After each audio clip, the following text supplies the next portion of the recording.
Millennials Planet yang ketika dia pulang temennya udah jadi tua tuh loh. Ya. Itu menghantui kepala gua dan ketika gua pulang ke rumah, gua kayak deg-degan, gua langsung masuk ke kamar anak gua, umur berapa dia? Lu suka nggak Interstellar? Enggak sama sekali. Oh. Gua sama sekali nggak suka film ini.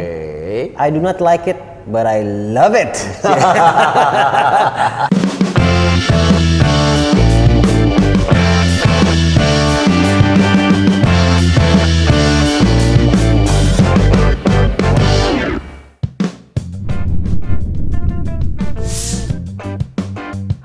Selamat datang di ngebahas yang ngebekas.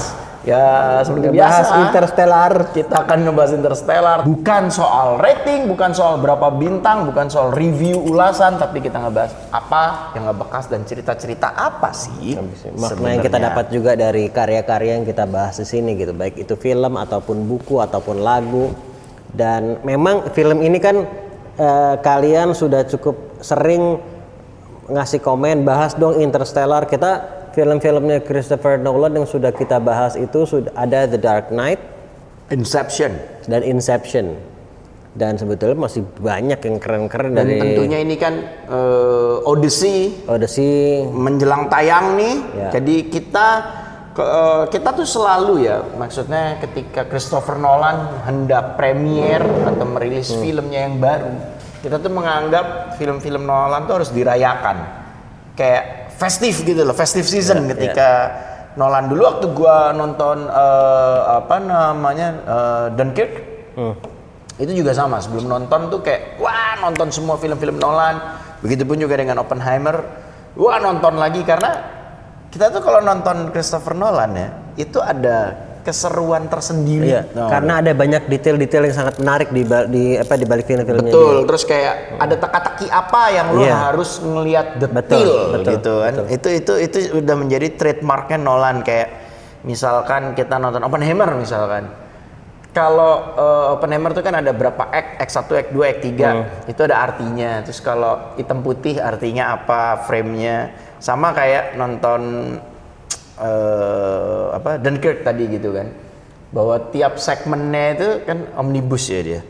Tiap segmennya itu kan yang kayak wah ini di laut berapa hari, udah hari keberapa, ketika di darat udah hari keberapa, ketika di Tom Hardy di pesawat ada hari berapa. That's why makanya kita memilih Interstellar. Dan nanti kalian juga bisa cari atau bisa dimasukin nggak di waktu kita bahas Inception, bisa dimasukin, bisa di. Ya, kita udah pernah ngebahas Inception, kita udah pernah ngebahas The Dark Knight. Itu juga sangat-sangat seru juga, The Dark Knight juga. Teka-tekinya. Dan dari zaman, even dari zaman Memento. Gitu. Bahkan dari Following. Ya, Following sebelumnya kan? Lagi ya, sebelumnya gue nonton Following. Nolan itu Following itu 95 kalau nggak salah. Ya kan, Nolan itu selalu menghadirkan teka-teki di setiap filmnya. Following, Memento, Insomnia sebelum Batman Begins kan. Itu Mas Robin dan Mas Alpa. Yoi. Mas Alpa. Mas Alpa yang selalu hadir. Sama Alpa Mas tidak Robert. pernah. Iya, Mas Alpa yang tidak pernah Alpa. Selalu hadir dia. Jadi semua film Nolan itu ini pantas juga ya kan dirayakan gitu. Bruce Wayne kan juga Nolan juga ada ya kan, meribut gitu. Iya. Kali ini jatuh pada Interstellar sesuai dengan request. Karena belum ada yang request The Prestige soalnya. Ada yang Prestige. Ada, nggak salah ada. Kalau nggak salah, tapi mungkin satu kayaknya. Nah, dari miliaran views kita ini ada sekitar satu orang yang minta The Prestige, walaupun itu keren banget juga. lu suka nggak Interstellar? Enggak sama sekali. Gua sama sekali nggak suka film ini. I do not like it, but I love it. I love it karena menurut gua ya banyak sekali yang bisa dibahas. Tapi di permukaan dulu atau di awal dulu, ini film yang bisa menggabungkan hard science, ya. Yes, hard science, ya kan? betul. Hard science ini bukan cuma science tapi hard science, terus film keluarga, yes, ya kan? Dan film yang bisa juga temanya tuh kayak filsafat eksistensial.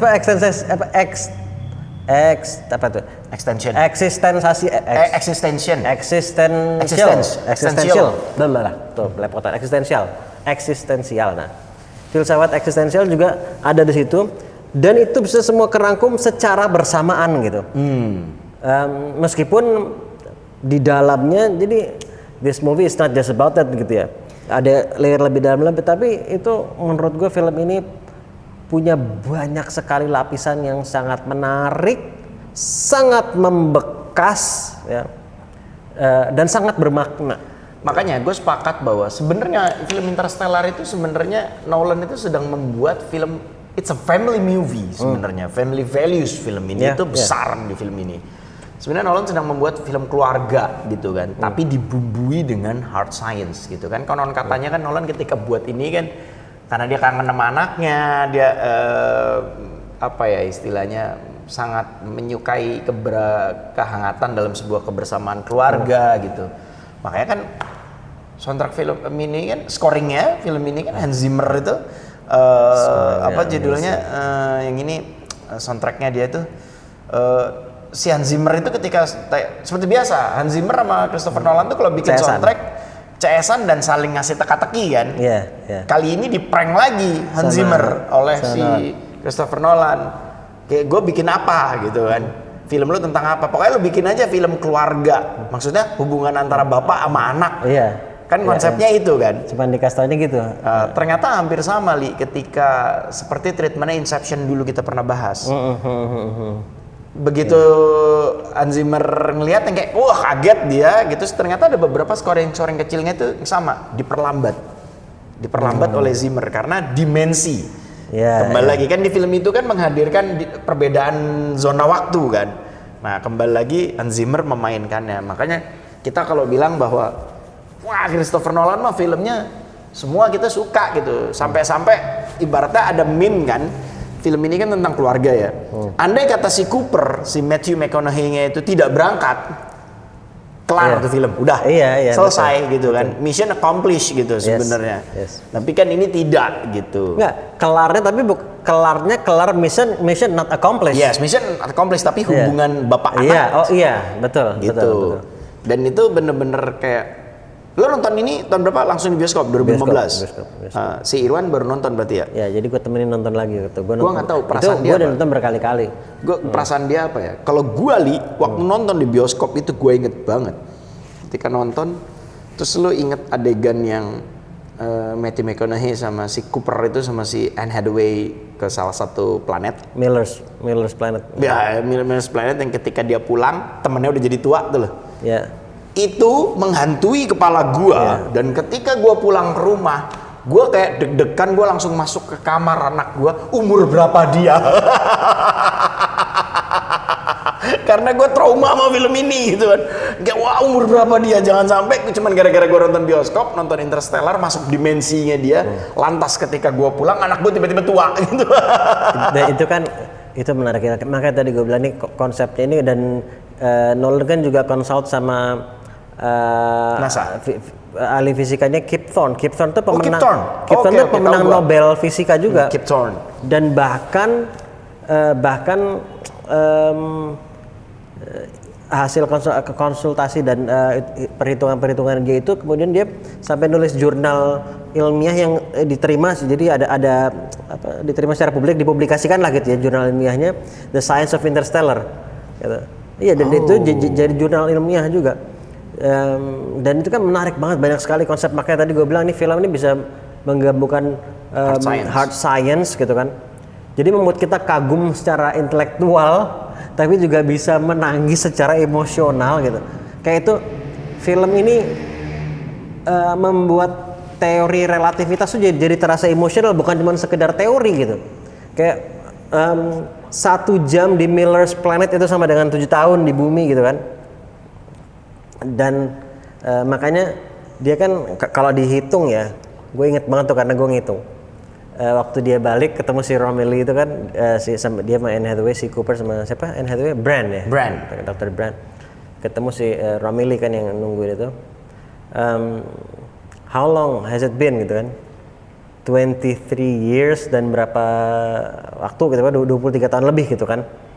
23 tahun itu berarti dia di luar tuh 3 jam berapa? 3 jam 17 menit apa 3, gue ngitung lah pokoknya 3 jam lebih sama dengan 23 jam sekian gitu. Itu so lu melihat the emotion of the science gitu. Jadi nggak sekedar teori relativitas, kan perbandingan relativitas itu. 1 jam di sini relatively berapa, kan itu relativitas itu, part of relativity lah gitu. Tapi but you get the emotion of the science juga, so it's amazing gitu. Kayak yang dia si Cooper, Matthew McConaughey yang ngomong sama anaknya, yang dia baca surat video dari anaknya, bukan ngomong, ngelihat surat kiriman video. Ya, setelah scene 23 tahun itu kan. Betul, anaknya udah jadi gede gitu kan, yang kayak dan banyak simbol-simbol menarik di gua, yang kayak contoh jaket yang dikenakan oleh si Cooper. Oke, jaket yang dikenakan si Cooper akan dipakai sama anaknya juga. Si Murph ya kan, Murphy Lowe gitu kan. Jaket itu dipakai, itu kan jaketnya bapak dan termasuk jam tangannya. Dan menariknya lagi adalah gini, jaket yang dipakai dia itu kan it's a work jacket, mereknya Carhartt, itu work jacket, dan akhirnya penjualannya naik. Gara-gara salah satu ininya tuh itu gitu. Sama kayak gini, work jacket warna kaki, terus ininya coklat gitu kan, terus dia selalu naro that's why itulah detailnya Nolan, dan ketemu Matthew McConaughey yang juga detail. Sengaja naruh field notes kecil, field notes mereknya gitu kan, termasuk bolpennya, itu nunjukin bahwa ya pekerja gitu loh, lo orang praktikal yang selalu buat notes, nyatet gitu. Lalu apalagi jamnya Hamilton kaki yang nah itu tuh sampai akhirnya berapa tahun lalu Hamilton tuh mengeluarkan seri itu lagi, Hamilton kaki, dan disebut sebagai Hamilton kaki Interstellar. Karena gara-gara jam itu ya, kebetulan Hamilton kan merek produsen Amerika ya gitu kan. Dan itu kayak simbolik gitu loh, dipakai anaknya, jaketnya dipakai bapaknya. Kembali lagi nunjukin Nolan menaruh detail ini bahwa film keluarga gitu kan, sampai anaknya dewasa. Dan ketika Nolannya kembali ke bumi, jaketnya dipakai lagi sama dia karena kan masih disimpan sama anaknya kan, setelah puluhan tahun dia kembali ke bukan kembali ke bumi, ke planet B. Ke planet baru gitu kan, gitu. Dan mungkin orang nggak ngeh ya, ini adalah kerjasama kesekian Nolan dengan si profesor Michael Caine. Kembali lagi Michael Caine ada di setiap filmnya Nolan gitu kan, dan memang tepat orangnya dia, dan kuncinya di film ini sebenarnya adegan Michael Caine. Kalau lo perhatiin, yang mana? Adegan ketika dia ngejelasin gitu kan, terus kemudian dia ngobrol sama si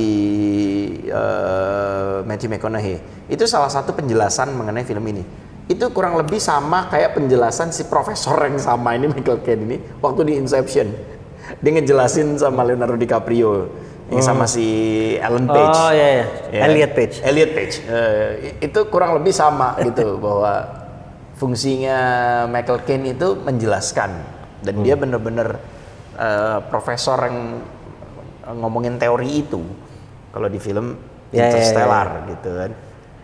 Dan castnya ini luar biasa loh, dari mulai Matthew McConaughey, Anne Hathaway, Michael Caine, kemudian Casey Affleck, Jessica Chastain, benar. Iya, Casey Affleck walaupun simple di situ dia memainkan anak yang tumbuh tanpa orang tuanya. Kan kalau waktu masih kecil, Murphy masih kecil kan dia dekat dengan bapaknya. Sementara si adiknya yang laki tidak. Timothée Chalamet itu, Pak. Iya, di situ juga ya? Itu Timothée Chalamet waktu masih kecil ya. Oh iya. Kalau nggak salah, si kecilannya Casey Affleck itu gitu kan. Chalamet. Nunjukin. Let's go next. Begitu dewasa, Casey Affleck-nya nunjukin bahwa dia rindu tapi gengsi gitu kan. Itu digambarin detail.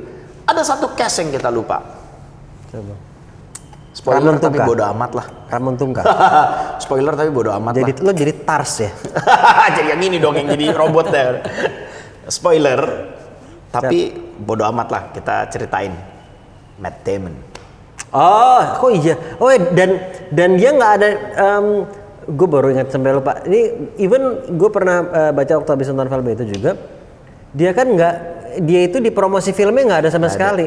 Jadi bahkan di premiernya juga dia nggak datang. Treatment sama Christopher Nolan, Matt Damon, bahwa kontrak lu tidak tertulis di di credit title, credit title tertulis, di promotion tidak ada, dan lu premier tidak boleh datang.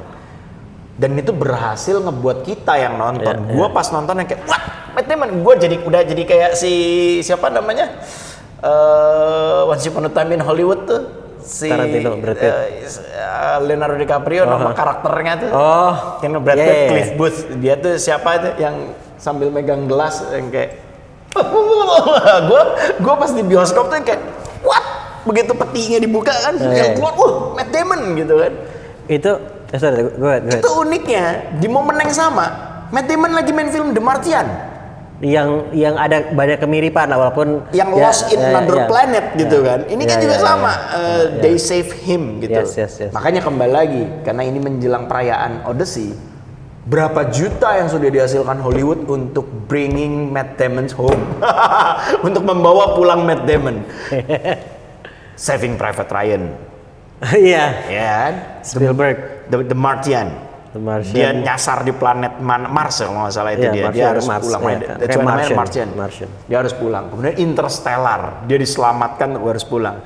Kali ini Odyssey, dia harus pulang. Dia harus pulang. Berapa perjalanan dia pulang? Sebenarnya even Bourne franchise itu kan juga berusaha untuk memulangkan Matt Damon kan gitu kan. Jadi memang ketika keberadaan Matt Damon itu nggak boleh ditinggal sendiri. Nggak boleh ditinggal sendirian gitu. Dan si Nolan ternyata kenapa memilih Matt Damon? Alasannya jawabannya itu. Karena faktor harus pulang itu. Karena harus pulang. Seperti pada saat era itu kan belum ada si Odyssey ya. Nolan sudah berpikir itu bahwa Matt Damon itu harus dipulangkan terus semua filmnya. Dia lagi syuting The Martian kan, oke dia harus main di gua gitu kan. Dan kebutuhannya Nolan saat itu untuk memilih Matt Damon karena dia bisa acting, dia aktor, dia tenar gitu kan. Yang ketika nongol orang pasti akan ngeh siapa dia. Tujuannya hanya untuk faktor sugestif saja gitu loh. Itu tuh mengingatkan gua treatmentnya Nolan terhadap Matt Damon itu di film ini mengingatkan gua sama Kevin Spacey di film apa tau gak lo? Apaan? American Beauty? Kan. Seven sebagai John Doe. John Doe, iya. Kevin Spacey itu di promosi film Seven sama sekali nggak ada. Dan bahkan begitu film mulai kan ada tuh siapa aja pemerannya, sutradaranya ada. Tidak ada dia. Nggak ada. Benar. Tapi begitu film habis, paling pertama namanya dia dulu. John Doe, Kevin Spacey as John Doe gitu. Itu persis kayak gitu tuh. Jadi dan itu kan Kevin Spacey itu bukan namanya kartu nama kalau lo bikin apa kan nama anonimus kan John Doe. Iya, jadi John Doe itu kan istilah nama buat orang yang tidak diketahui identitasnya namanya. Kalau laki disebutnya John Doe, kalau perempuan disebutnya Jane Doe. Jadi kayak misalnya polisi ini ada korban atau apa itu, tapi nggak tahu namanya siapa, itu disebutnya John Doe kalau laki, kalau perempuan Jane Doe. Kevin Spacey treatmentnya sama nih. Iya, John Doe dia namanya nggak jelas kan, nggak diketahui di film itu sampai akhir. Nah itu dan Kevin Spacey tahun itu kan 95 apa 97 tuh? Ya itu tahun itu. Seven coba. 97 kalau nggak salah Seven itu. Nah, dan itu kan dia juga masih semakin naik daunnya dia itu kan di tahun-tahun itu habis Usual Suspect dia menang Oscar tahun 95. American Beauty 99. Oh iya setelahnya. Ya tapi dia kan sangat pamornya lagi sangat naik-naiknya. Seorang aktor yang dihormati lah. Iya. Gitu kan. Seven 1995 juga. Dan itu makanya treatmentnya Nolan kurang lebih sama kan. Membuat efek kejut ke penonton dengan hadirnya si Matt Damon gitu kan. Kalau lu scene yang paling ngebekas apa? Atau bukannya scene atau apa sih yang paling ngebekas gitu? Satu kalau di gua adalah ketika yang itu gua bilang yang si Matthew McConaughey pas pulang, bukan ngeliat video sebenarnya, pas yang ketemu temennya itu gue udah mulai deg-degan ketika pintu dibuka temennya kok numbuh uban, itu gue yang kayak holy shit gitu kan. Nah lu kenapa nih gitu kan. Itu buat gue yang paling ngebekas ketika temennya sudah mulai menua, karena deg-degannya di gue tuh sama deg-deg gitu. Sama kalau yang video itu gue kurang begitu ngebekas, makanya emosional, tapi nggak deg-degannya gue tuh beda gitu dibanding waktu ngeliat kebuka pintu temennya. Sama yang Matthew McConaughey di Black Hole itu, yang dia ngedok bukunya itu loh, library-nya dia gitu kan. Itu gue berharap sih buku-buku kita ini ada yang ngedok nih. Gitu kan. Apa gue taruh jam apa di situ? Boleh coba. Gue taruh jam gue, terus Ternyata lu sendiri yang gedok-gedok juga dari waktu yang berbeda. Jangan rekaman film ini gitu. Terus jadi kayak Flash tuh kalau yang film Justice League. Hah? Yang Bruce Wayne, Ben Affleck tidur terus Flashnya nongol gitu kan. You're right about him. You were right about him. itu Justice League itu. Lois is the key. Justice League.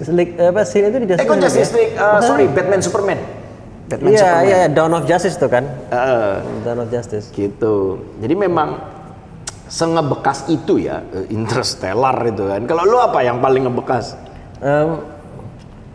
Beberapa ya termasuk scene itu ya, scene yang si Matthew McConaughey dia ngelihat apa surat-surat video itu 23 tahun itu menurut gua that's very emotional menurut gua dan ngelihat emotionnya dia. Dan kalau gua jadi dia tuh sebetulnya gua pernah baca dia itu dikasih yang dia tonton itu sebetulnya dia nggak dikasih tahu di scene-nya persis seperti tentang apa dulu waktu pas waktu acting itu, waktu pas action itu. Tapi dia ngeliat kayak video anaknya waktu masih kecil atau apa gue lupa, tapi something like that lah gitu. Nah, kemudian di combine scene itu gitu kan, dan musiknya sekali lagi luar biasa. Dan kemudian saat ya ini sekali lagi spoiler lah ya kalau gitu ya. Tadi udah ada another spoiler. Ketika Murph-nya akhirnya muncul juga di situ kan nggak ada dan dia cerita apa now would be a really good time for you to come back karena you once promised me that when you come back you will be the same age gitu kan. Then you were. When I will be the same age seperti waktu si ayahnya ini pas berangkat gitu kan. And now my birthday and I'm at the same age saat lo waktu berangkat gitu. So now would be a really good time to come back. Itu sangat-sangat membekas. Dan again spoiler, tapi waktu dia ketemu Murphy yang sudah tua. Oke. Wah itu musiknya. Dan itu kan orang-orang yang mendatangi Murphy udah tua itu kan turunannya dia sebenarnya. Iya. Dan dimulai dengan sedikit humor. You told them I like farming gitu. Dia karena dia kan sebenarnya nggak suka farming gitu. Kan dia merekonstruksi rumahnya soalnya. Terus ada dokumenter si Murphy ceritanya kan udah tua, dibilang my father dia suka farming padahal enggak gitu kan. Jadi pertama kali you told them I like farming itu ada humor di depan. Tapi kemudian yang sangat banget adalah saat si Coopernya bilang it was me, I was your ghost. Dan terus bilang dan apa yang membuat lo yakin gue bakal balik gitu? Terus jawabannya adalah because my father promised me. Wah itu nyes sih. Dan itu kalimat terakhir kan? Kalimat terakhirnya si Murph kan? Enggak. Kalimat terakhirnya abis itu dia bilang no father, no parent should watch their child die kan? I have my kids, I have my family sini. Jadi terus you can just go that si Coopnya tanya where, terus terakhir kata-katanya si Murph-nya adalah brand. Oh iya, Planet Brand. Nggak temuin si brand itu dia main sendiri gitu kan. Nah itu tapi scene itu tuh dahsyat dan memang musiknya tuh simpel banget loh. Dan itu berkawin musik simple itu. Amazing. Dan selalu di loop ya, kan deng deng sama scene waktu docking scene juga tuh, itu juga keren banget itu. Itu yang keren itu selalu di loop sama narasi suara voice overnya off screennya si Murphy. Michael Caine. Do not go gentle into that good night. do not go gentle into that good night. Dan itu selalu di loop, gitu kan. Dan maksud gue yang kayak, anjir, ini merinding gue. Dan kalimat itu kan juga sama. Don't go gentle into that good night itu kan puisi tahun 1951 Dylan Thomas. Don't go gentle into that good night. Itu tuh artinya sebenarnya kayak old man yang good night, maksudnya kayak before lu menjelang your last day, last breath, so you gotta never give up gitu loh maksudnya. Dan itu kayak makanya Nolan tuh selalu tersirat kan. Michael Caine ketika ngomong itu kan kayak menyebabkan misteri ke si Cooper bahwa you're gonna save this planet but do not go gentle into that good night gitu kan. Never give up until your last breath gitu kan, because the opportunity of this planet itu ada di tangan lu gitu. Makanya Nolan di tahun 2015, berarti kan syutingnya 2013-an, dia sudah memikirkan bahwa alternatif universe kalau planet ini udah nggak bisa. Makanya gue selalu menaruh atau menempatkan Interstellar ini menjadi sebuah tontonan atau narasi wacana terkait global boiling ini gitu loh, terkait climate crisis ini gitu yang kita hadapi sekarang ini gitu, bahwa ya manusia harus berbuat sesuatu gitu kan, karena belum tentu ada planet lain, there is no planet B gitu kan.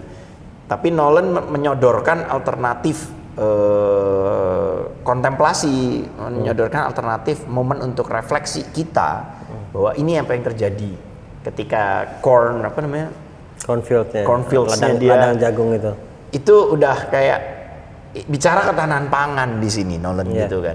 Dan ketika dipindahkan ke planet lain mereka tetap bicara ketahanan pangan gitu kan.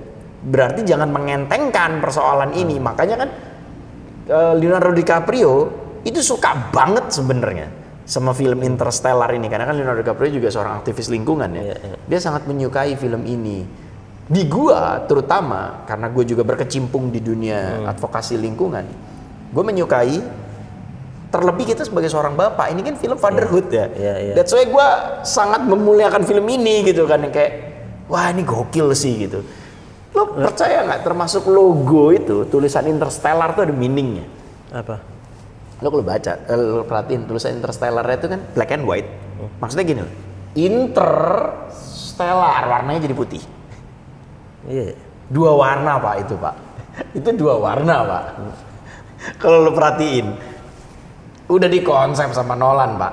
Tapi emang dia selalu konsep-konsep gitu emang keren sih. Bahwa ada dimensi, maksudnya itu bicara Interstellarnya ya.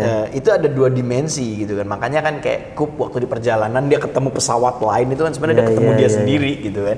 Ketemu astronot di tengah black hole itu kan sebenarnya dia sendiri. Bahwa Nolan menyiratkan bahwa ini ada dua dimensi gitu di luaran sana terkait teori relativitas gitu. Did this movie change you? Sangat, bahwa apa yang Cooper si Matthew McConaughey lakukan itu untuk anaknya gitu kan. Dan ternyata anaknya bisa menangkap teka-teki yang diwariskan bapaknya sebelum dia meninggalkan bumi ya. Itu kayak di gua tuh kayak kelak ketika anak gua udah mulai paham, ya gua harus mewariskan ilmu ini ke dia, karena kan bukan berarti gue ingin bertindak heroik ya seperti Cooper, tapi kan banyak sekali tindakan heroisme itu bisa lo ciptakan melalui hal-hal kecil gitu kan. Nah itu yang sangat change me gitu kan, untuk kan ada sebuah semacam idiom kalimat yang bahwa lo tuh tidak tinggal di planet ini tapi lo pinjem dari anak cucu lo. Nah film ini jawabannya itu gitu loh. Bener banget, itu menurut gue salah satu rangkuman terbaik yang lu bilang tadi adalah bahwa this movie and that book, boleh tolong dong Mas Irwan, terima kasih. Nah, Healing the Emptiness, itu ini buku juga luar biasa keren nih. Healing the Emptiness, Karen Armstrong, Sejarah Tuhan dan Perjalanan Menuju Aku, Bang Dame. Yang tadi bilang tuh rangkuman yang luar biasa, dan gue sangat setuju. Gue juga melihatnya seperti itu, bahwa kadang film-film ini kan film-film dengan tema seperti ini seringkali kita melihatnya bagaimana apa yang kita wariskan kepada generasi selanjutnya gitu kan. Tapi it's not about apa yang kita tinggalkan untuk mereka gitu, tapi soal bahwa sebetulnya kita tuh meminjam dari mereka, bener yang gue bilang. Dan menurut gue film ini sangat mengcapture itu. Dan ini ada film lain juga yang gue teringat juga yang di permukaan juga science juga, ada kaitannya sama luar angkasa juga. Tapi sebetulnya itu adalah film father and son. Kalau ini kan father and daughter terutama kan. Tapi ini father and son. Filmnya yang main juga Brad Pitt, Ad Astra sama Tommy Lee Jones. Tommy Lee Jones. Wah, itu film itu kayak sequelnya Interstellar tuh Mas. Itu film gue nangis dengan film itu juga itu amazing film itu tuh. Nah, tapi kembali ke sini, karakter utamanya film ini menurut lo? Karakter utama kalau menurut gue Murph, bukan Cooper, karena dia pada akhirnya yang mengkonklusikan ini semua. Tapi Murph ya, bukan aktornya ya, kita bicara karakter ya. Karakter driven itu ada di Murph sebenarnya. Itu bukan si Jessica Chastain ataupun tokoh yang tuanya ataupun ketika masih mudanya, tidak gitu kan. Tapi benar-benar Murph itu karakter driven ya gitu kan. Diwakilkan oleh Murph simbolnya. Pencarian yang dilakukan Cooper ketika dia masih di bumi, masih di rumahnya mana Texas atau Kansas. Itu simboliknya adalah kegelisahannya si Murph. Please don't go gitu kan, dia bilang gitu, yang tengah malam dia di rumahnya nangis, yang dipeluk gitu. Wah, itu bikin sedih juga. Itu kan simbolik keresahan, sama mewakili simbolik keresahan masyarakat manusia, the human beings of the citizen of this planet gitu kan. Lalu proses pencarian, kegelisahan yang sama Murph lakukan gitu kan. Magnetnya itu si Murph. Karena Cooper itu hanya eksekutor sebenarnya kan. Murph kemudian mulai menemukan jawabannya yang kayak ketika di usia udah Jessica Chastain yang main ya, berarti udah seusia. Dia pakai jaket bapaknya, terus dia helikopter datang depan rumahnya. Dia tahu jawabannya kan ketika ngeliat jam yang dipakai bapaknya kan. Zet. Oh, oke, berarti karakter drivennya si tokoh Murph ini gitu kan. Sampai dengan ketika tua, that's why lu bilang solusinya ada di tokoh Murph tadi menjelang hayatnya gitu kan. Go to Brand. Itu bener-bener kayak sebenarnya pemeran utamanya itu karakternya Murph gitu kan. Dan Brand mengikuti yang dia cintai dan ternyata, dan kan ketika dibuka again another spoiler ya. Pas dibuka ternyata bisa bernapas dengan normal gitu kan ending itu. Jadi bener-bener bahwa walaupun terjadi konflik, terjadi perbedaan pemikiran antara Cooper sama Brand, si Brand mau kemana, Cooper mau kemana, tapi setidaknya mereka kayak oke, di sisi kita konflik sudah selesai, gue bahagia lo mencapai teka-teki lo, gue kesini gitu kan. Itu makanya film ini tuh very emotional, sangat emosional. Kalau kamu sudah nonton, reaksi apa yang kamu tangkap dari film ini tulis di kolom komentar. Tapi sebelumnya klik dulu like dan juga subscribe dong, agar kalau kita nongol video baru bunyi gitu kan. Atau kamu yang belum nonton, nah terus komen lah. Dan gitu.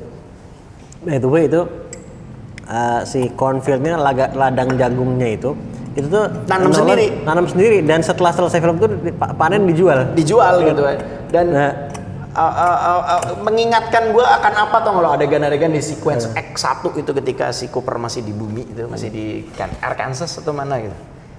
Bayangan gue gini, jangan-jangan Cooper ini bapaknya Clark Kent. kayak siapa nama bapaknya? Bapaknya Clark. Iya. Kalau di kan itu ibunya kan Martha. kalau yang di film yang terakhir yang itu kan siapa yang paling ikonik sih Kevin Costner ya. Makanya gue mikir, jangan-jangan bukan bapaknya Clark Kent dia. Kevin Costner sama Diane Lane ya. Diane Lane. Pas gue nonton film itu ya, pas ngeliat si Cooper Murphy-nya kecil tuh, dia bukan bapaknya Clark Kent gitu kan. Bukan Jonathan Kent. Dia bukan Jonathan Kent, bapaknya Clark Kent. Dia ini jangan-jangan bapaknya Lana Lang. Karena kalau di komik, kalau di ceritanya Superman, Lana Lang rambutnya merah, ginger. Iya kan? Jessica Chastain kan ginger rambutnya kan. Jadi kayak di gue kayak, oh ini, jangan-jangan ini tuh kisah tentang Lana Lang sebenarnya. I don't know, kalau kalian sepakat atau enggak? Ya, pada menarik sih tapi. Gitu. Gue melihat juga tadi karakter utama tadi itu. By the way, Murph kan juga Bapak tadi bilang Murphy's Law gitu kan. Dimana kalau Murphy's Law kan whatever can go wrong will go wrong gitu kan. Kalau Murphy's Law, tapi dia kan justru sebaliknya kan karakternya. Tapi gue melihat ya karakter, saya buka, jadi mungkin disebut karakter atau bukan I don't know, tapi gue memilih untuk menyebutnya karakter utama itu bukan orang, tapi waktu. Oh, the time itself ya. Karena semua konflik besar dari film ini itu melibatkan si waktu, perbedaan waktu, kehilangan waktu, keterbatasan waktu, masa lalu, masa depan, bahwa it's also us yang udah menciptakan ini semua from the future. Benar. So semuanya itu selalu ada peran si waktu gitu. Dan tersimbolkan, sepakat gua, jam Hamilton kakinya. Ya, semua itu. It's all about time gitu. Jadi gue kayak makanya tadi this also it has a big impact juga ke gue karena jadi membuat apa ya, lebih menyadari udah tahu tapi kan kita tahu tapi seringkali nggak nyadar gitu kan, lupa gitu. Menyadarkan kembali mengenai the importance of time itself menurut gue. Kayak tadi lu bilang lu pulang langsung melihat anak lu, nah kan itu kan semua kaitannya sama waktu semua tuh, kehilangan waktu, terus perbedaan waktu impactnya seperti apa, waktu yang terbatas gitu kan. It just gives you a different level of appreciation about time juga, dan different level of awareness about waktu juga gitu. So ya menurut gue ini film sekali lagi yang luar biasa, yang sampai sekarang aneh sekali film ini nominasi Best Picture aja nggak dapat Oscar, itu aneh bin ajaib. Ya memang. Nolan nominasi aja nggak dapat untuk Best Director gitu, terlepas dia dapat berapa kali. Kontenternya juga saat itu memang bagus semua ya. Tahun gitu itu Oscar yang menang adalah Birdman. Which is a great movie, dan semua nominasi juga film yang bagus, tapi bahwa film Inarritu juga menang di situ. Ya, Inarritu juga, Alexander Inarritu juga, dan untuk sutradara film Birdman juga kan. Tapi bahwa film ini even not nominated, film se-epic ini gitu ya, itu menurut gua it's a crime. Tapi this film win the crowd gitu kan. Waktu menunjukkan menunjukkan kan? Dan kembali lagi, waktu juga yang menunjukkan bahwa kita harus pamit undur diri. Kenapa? Karena buku di belakang sudah gede. Kalau kamu nonton filmnya kamu paham maksud saya. Udah gede gitu kan. Kalau di filmnya kan don't go. Kalau di situ go. Tapi gue takut men sebenarnya. Ketika kelar kita nutup acara ini, pas kita udah selesai nih, Irwan jadi tua. Well, setidaknya Interstellar atau rambutnya lain lagi warnanya. Interstellar sudah menunjukkan, Christopher Nolan juga sudah menunjukkan ikhtiarnya untuk memulangkan Matt Damon. Itu inti dari film ini.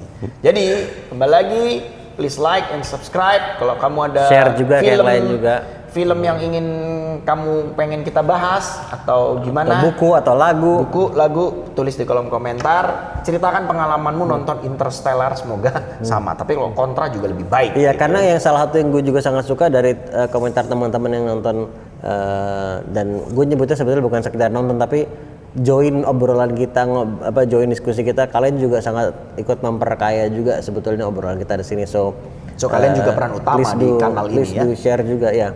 So thank you so much sekali lagi sudah nonton sampai di sini. Kita ketemu insya Allah di episode selanjutnya. Di ngebahas yang ngebekas. Assalamualaikum warahmatullahi wabarakatuh. Don't go gentle into that. Sampai jumpa di lain waktu.